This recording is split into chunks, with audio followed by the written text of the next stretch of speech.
To be successful in developing your key accounts or your base of most profitable business within your company, the first thing you need to do is to recognize that your selling style, your selling approach needs to change from being a front-ended transactional sell into a longer-term developmental piece of business.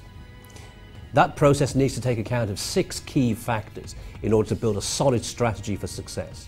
The 6 factors, starting with key people.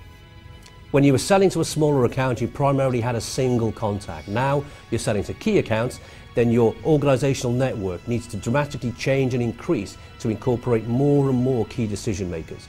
We need to understand from these people we identify who carries the influence and the authority to make decisions in your favor. With every key person I identify, there then becomes the need for me to understand their key needs.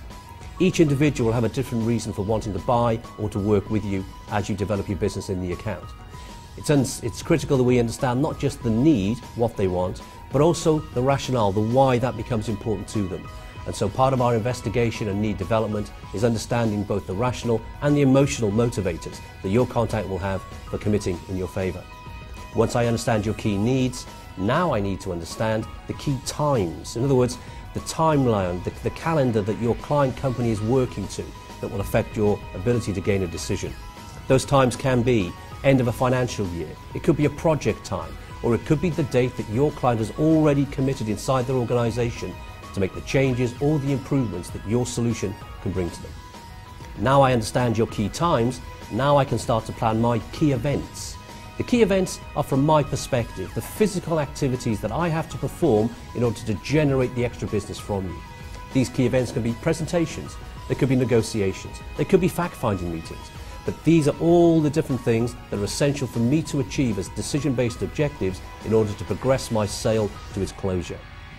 After key events, now there come the key concerns. These are the concerns that my client has around my solution or my offering. It doesn't necessarily mean that these are going to stop me being successful in generating business from my key account, but it does have to understand the impact that has on which parts of my offer are more attractive than the other. And then finally, key disadvantages. The areas where I am weak, or where my strategy needs to focus the real value I can bring to my client as an organization from my offering, but aligning that to the key people who will see the greatest value from that offer. So it's about repositioning your sale, repositioning your sales message to make sure that any disadvantage you can have can be minimized or hopefully taken out of the equation completely.